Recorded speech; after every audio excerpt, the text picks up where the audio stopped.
Hello everyone, welcome back to my channel learn practice achieve. आज हम यहाँ पे शुरू करेंगे क्लास 9th मैथ्स के सिलेबस जो न्यू एनसीईआरटी सिलेबस के ऊपर बेस्ड है और चैप्टर नंबर 9 सर्कल्स। ठीक है, सर्कल्स। ये वीडियो में आपको मिलेगा clear explanation of the questions given. उसके साथ साथ क्वेश्चन के हिसाब से हम डायग्राम या फिगर ड्रॉ करेंगे और उसी के बेसिस पे हम आंसर फाइंड आउट करेंगे। इसके अलावा उसके जब क्वेश्चन हम सॉल्व करेंगे इन बिटवीन मैं आपको बहुत सारे न्यू टिप्स दूंगी जो आपको कहीं पे भी नहीं मिलेगा। तो आप अगर वीडियो को पूरा एंड तक देखेंगे तो आपको समझ में आएगा कौन सा चीज़ कहाँ पे यूज़ करना है, कैसे यूज़ करना है और कितना जल्दी एक प्रॉब्लम को सॉल्व आउट कर सकते हैं, ताकि वो टाइम आपका सेव कर सकता है at the time of examination. ठीक है, तो शुरू करते हैं। स्टार्ट करते हैं एक्सरसाइज 9.2 क्वेश्चन नंबर 2 से। If two equal chords of a circle intersect within the circle.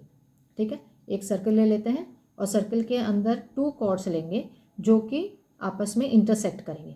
ठीक है, यहाँ पे हमने सर्कल ले लिया सेंटर ओ और उसके बाद 2 कॉर्ड लेंगे और दोनों कॉर्ड इंटरसेक्ट करेंगे एक पॉइंट में। ठीक है, अगर इंटरसेक्ट करते हैं prove that the segment of one chord is equal to the corresponding segment of the other chord. अगर ये दोनों कॉर्ड इंटरसेक्ट करते हैं एक पॉइंट में तो हमें ये प्रूव करना है कि A E is equal to C E और D E is equal to B E. ये हमें फाइंड आउट करना है। तो क्या क्या गिवन है अकॉर्डिंग टू द क्वेश्चन, पहले वो फाइंड आउट कर लेते हैं, उसके बाद बाकी चीज़ स्टेप बाय स्टेप हम मूव करेंगे। ठीक है, तो गिवन है ए बी और सी डी इक्वल कॉर्ड है, इसका मतलब हो गया A B is equal to C D. ठीक है, उसके बाद उनका जो इंटरसेक्टिंग पॉइंट है दोनों कॉर्ड का, that point is E according to the figure we have draw. ठीक है, गिवन के बाद उसके नेक्स्ट स्टेप में जब हम जाएंगे उसमें हम फाइंड आउट करेंगे कि क्या प्रूफ करना है और कैसे करके प्रूफ करना है। प्रूफ करने का जो पॉइंट है according to the question to prove is the line segment A B और सी डी जो इंटरसेक्ट हो रहा है यहाँ पे, उसमें जो पार्ट्स है लाइन के that is A E is equal to C E हमें प्रूव करना है। जो रेड कलर का लाइन ड्रॉ है यहाँ पे, इसी लाइन का ऊपर वाला पार्ट, ये वाला पार्ट। ठीक है, और इसका जो ग्रीन कलर का लाइन है उसका ऊपर वाला part means A E is equal to C E prove करना है और नेक्स्ट पार्ट हमें प्रूव करना है D E is equal to B E. इसको हम कैसे प्रूव करेंगे? जो 2 लाइन ड्रॉ है यहाँ पे, जो 2 कॉर्ड्स गिवन है, इसी से तो कुछ हम प्रूव नहीं कर सकते क्योंकि ये दोनों सिर्फ इक्वली गिवन है। तो इसके लिए हमें कुछ और ही करना पड़ेगा। क्या करना पड़ेगा? कुछ कंस्ट्रक्शन करेंगे। On the basis of the construction हम प्रूव करेंगे कि ये दोनों कॉर्ड जो हैं और इनके जो पार्ट्स हैं ये इक्वल है। ठीक है, तो कंस्ट्रक्शन का जो फर्स्ट स्टेप है, क्या करेंगे उसमें? From the centre of the circle we have to draw one perpendicular to the first chord and again to the second chord. ठीक है, तो जो फर्स्ट कॉर्ड था दैट इज ए बी, तो ए बी से हम एक ड्रॉ करेंगे परपेंडिकुलर ओ से लेके ए बी तक, that is equal to X. O X line बन गया और जो एंगल बनेगा X angle that is equal to 90 degree. तो O X is perpendicular to A B, मतलब ओ एक्स और ए बी के बीच में जो एंगल बना that angle is equal to 90 degree. ठीक है, ये वाला एंगल 90 डिग्री हो जाएगा। इन द सेम वे जो डी सी है या सी डी है उसमें भी और एक परपेंडिकुलर हम ड्रॉ करेंगे सेम सेंटर ओ से। ठीक है, तो जो एंगल बनेगा डी सी के साथ वो भी 90 डिग्री का एंगल बनेगा। तो एंगल वाई जो होगा it is also equal to 90 degree और O Y line perpendicular to C D हो जाएगा। ठीक है, समझ में आ गया? तो 2 परपेंडिकुलर हम ड्रॉ करेंगे। परपेंडिकुलर ड्रॉ करने के बाद हम क्या करेंगे? सेंटर ओ से ई तक जो इंटरसेक्टिंग पॉइंट है ओ लाइन को हम ज्वाइन कर देंगे। That is the intersecting line जो था, इंटरसेक्टिंग पॉइंट जो था ई और जो सेंटर था, उन दोनों को ज्वाइन करेंगे that is equal to O E. ठीक है, on the basis of this 2 हमें यहाँ पे 2 ट्राइंगल मिल गया। इसी के बेसिस पे हम नेक्स्ट पार्ट प्रूव करेंगे। कैसे प्रूव करेंगे? जो फिगर आप देखोगे, फिगर में 2 इक्वल कॉर्ड्स गिवन है, सेंटर हमने फाइंड आउट करा, परपेंडिकुलर हमने ड्रॉ करा। परपेंडिकुलर के बेसिस पे जब हम इंटरसेक्टिंग लाइन को सेंटर के साथ ज्वाइन करा तो हमारे पास 2 ट्राइंगल ऑटोमेटिकली आ गए। ठीक है, तो प्रूव अभी हम करेंगे जो ऊपर वाला पार्ट है कॉर्ड का और नीचे वाला पार्ट है और रेस्पेक्टिव कॉर्ड जो उसके हैं इक्वल, उसके साथ अभी इक्वल हो रहे हैं या नहीं हो रहे हैं। तो प्रूव करने के लिए सबसे पहले हम ले लेंगे ओ एक्स और ओ वाई परपेंडिकुलर है कॉर्ड के ऊपर। तो जो थ्योरम हमने अभी तक पढ़ा हुआ है सर्किल में बहुत सारे थ्योरम्स पढ़े हुए हैं। इसमें एक थ्योरम ऐसा है जो कि सेंटर से अगर हम परपेंडिकुलर ड्रॉ करते हैं कोई भी गिवन कॉर्ड के ऊपर, then according to the theorem the perpendicular drawn from the centre of the circle to any chord of the circle it will divide और bisect the chord into two equal halves. ठीक है, तो अगर ओ Y perpendicular हुआ और A B cord हुआ तो इसका मतलब क्या हो गया, जो ए एक्स था, ए एक्स और बी एक्स ये दोनों इक्वल हो जाएंगे on the basis of the theorem. ठीक है, अगर ओ वाई बाइसेक्ट करता है ए बी को, in the same way O Y भी बाइसेक्ट करेगा सी डी को।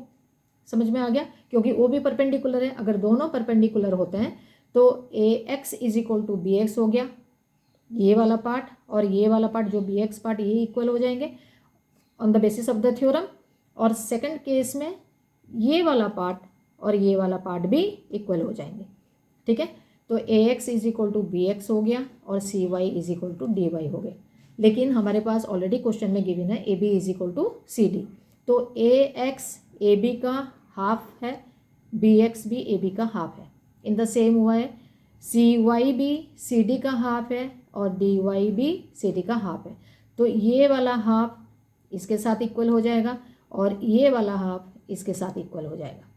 क्लियर, क्योंकि हाफ ऑफ कोई भी इक्वल चीज़ हमेशा इक्वल ही होते हैं। ठीक है, तो इसीलिए A X is equal to C Y और B X is equal to D Y हो गया। तो जो स्मॉल स्मॉल पार्ट्स हैं वो पार्ट्स भी आपस में इक्वल हो गए according to the question given. ठीक है, उसके बाद नेक्स्ट स्टेप में हम क्या फाइंड आउट करेंगे, अगर ये दोनों पार्ट इक्वल हो गए तो जो ट्राइंगल हमने यहाँ पे बनाया हुआ है वो ट्राइंगल में वो इक्वल पार्ट्स कितने काम में आ रहे हैं वो फिगर से हम फाइंड आउट कर सकते हैं। ठीक है, तो नेक्स्ट स्टेप में हम फाइंड आउट करेंगे now the triangle O X E and O Y. यहाँ पे दो ट्राइंगल हमने ड्रॉ करा था on the basis of construction. ठीक है, अभी ये दोनों ट्राइंगल में हम क्या प्रूव करेंगे, कॉन्ग्रुएंसी प्रूव करेंगे। कॉन्ग्रुएंसी प्रूव करने के लिए हमें क्या क्या चाहिए, 3 के पॉइंट्स चाहिए। वो 3 पॉइंट्स के बेसिस पे हम कॉन्ग्रुएंसी प्रूव कर सकते हैं कोई भी दो ट्राइंगल में। उनका अगर कोई 3 पार्ट्स इक्वल हो गया, ठीक है, तो दोनों ट्राइंगल क्या हो जाएंगे, कॉन्ग्रुएंट हो जाएंगे। अगर कॉन्ग्रुएंट हो जाते हैं तो नेक्स्ट स्टेप में क्या हो सकता है, जो ट्राइंगल का रेस्ट ऑफ द पार्ट है वो भी ऑटोमेटिकली इक्वल हो जाएंगे। ठीक है, तो ट्राइंगल हमने ले लिया ओ एक्स ई और ट्राइंगल लिया ओ वाई ई, तो इन दोनों के बीच में क्या क्या कॉमन पॉइंट्स हैं सबसे पहले वो फाइंड आउट करते हैं। फर्स्ट वाला पॉइंट हो गया ओ एक्स ई, जो एंगल ओ एक्स ई था ये वाला एंगल, ठीक है, is equal to O Y E angle, क्योंकि हमने उसको परपेंडिकुलर ड्रॉ करा था तो दोनों एंगल क्या है, 90 डिग्री है। ठीक है, नेक्स्ट पॉइंट में जो ओ ई कॉमन वाला जो लाइन है जिसको हमने सेंटर से लेके इंटरसेक्टिंग पॉइंट तक ज्वाइन किया था, this O E, this is the common side for both the triangle. दोनों ट्राइंगल में ओ ई पार्ट है। ठीक है, थर्ड वाला पॉइंट जो है ओ एक्स और ओ वाई इक्वल है, क्योंकि according to the theorem of the circle, ये और एक थ्योरम है, अगर कोई भी इक्वल कॉर्ड को हम ज्वाइन करते हैं सेंटर से, तो सेंटर से कॉर्ड तक जो डिस्टेंस होगा वो डिस्टेंस भी इक्वली होता है। ठीक है, तो हियर ओ एक्स ई एक एंगल हो गया, ओ ई एक साइड हो गया and O Y, O X and O Y वो भी साइड हो गए। तो according to R H S congruency, R H S क्या है, right angle, hypotenuse and side, ये दोनों ट्राइंगल क्या हो जाएंगे, कॉन्ग्रुएंट हो जाएंगे। तो कॉन्ग्रुएंट होने से क्या हो जाएगा, if this two triangle are congruent then on the basis of CPCT क्या हो जाएगा, एक्स ई और वाई ई ये दोनों इक्वल हो जाएंगे। तो एक्स ई हो गया ये वाला पार्ट और वाई ई हो गया ये वाला पार्ट। ठीक है, ये दोनों पार्ट इक्वल हो गए on the basis of this 3 points. तो अगर ये दोनों इक्वल हो गए तो जो रेस्ट ऑफ द पार्ट था ट्राइंगल में वो पार्ट्स को भी हम इक्वल कर सकते हैं, लेकिन यहाँ पे उसकी ज़रूरत नहीं है। तो we know that B X is equal to D Y, जो हमने पहले प्रूव करा था, बी एक्स यहाँ से लेके यहाँ तक, ठीक है, और डी वाई यहाँ से लेके यहाँ तक, ये दोनों पार्ट इक्वल है, वो चीज़ हम पहले से ही प्रूव कर चुके हैं। अभी हमने प्रूव किया एक्स सी और वाई ई इक्वल है, मतलब इसका आधा पार्ट इसका आधा पार्ट इक्वल हो गए। पूरा पार्ट इक्वल था, जो बी एक्स और डी वाई हमने इक्वल करा था, जो नीचे नीचे वाला पार्ट उसमें से अभी हमने फाइंड आउट करा जो नीचे वाला बाकी 2 पार्ट हैं वो पार्ट भी इक्वल हो गए। ठीक है, अगर कोई भी बड़ा हमने लाइन लिया, वो दोनों लाइन इक्वल हैं, उनमें से एक एक पार्ट भी इक्वल है, तो बाकी जो रेस्ट पार्ट होगा वो क्या होगा, वो भी इक्वल हो जाएगा ऑटोमेटिकली। ठीक है, तो अभी नेक्स्ट स्टेप में हम फाइंड आउट करेंगे, अगर बी एक्स से हम एक्स सी माइनस कर देते हैं, बी एक्स ये टोटल वाला पार्ट था, यहाँ से देखो फिगर में ये बड़ा वाला पार्ट बी एक्स था और एक्स सी था ये इतना ही पार्ट, तो इसको हमने माइनस कर दिया और यहाँ पे ये वाला था डी वाई पार्ट और यहाँ से हमने वाई ई ये वाला ऊपर वाला पार्ट माइनस कर दिया। इसका मतलब जो रिमेनिंग पार्ट था, जो नीचे के तरफ इंटरसेक्टिंग पॉइंट का जो नीचे के तरफ जो पार्ट है वो दोनों पार्ट आ गया, दोनों को माइनस करने के बाद। अगर बी एक्स से एक्स सी हम माइनस कर देते हैं और डी वाई से वाई ई माइनस कर देते हैं, so in the next step we will get B E is equal to D E. ठीक है, जो कि हमें क्वेश्चन में प्रूव करना था। मिल गया answer, hence it is proved. बाकी अगर ये दोनों पार्ट इक्वल हो जाते हैं तो अकॉर्डिंग टू द क्वेश्चन, क्योंकि ए बी और सी डी इक्वल है, तो ऊपर वाला part that is A E is equal to C E automatically prove हो गया।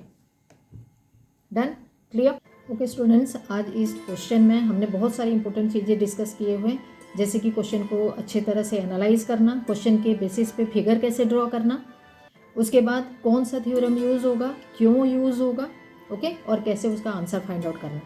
ठीक है, so to get more subscribe to my channel and don't forget to hit the bell icon to get all my new upcoming videos. Till then, bye bye.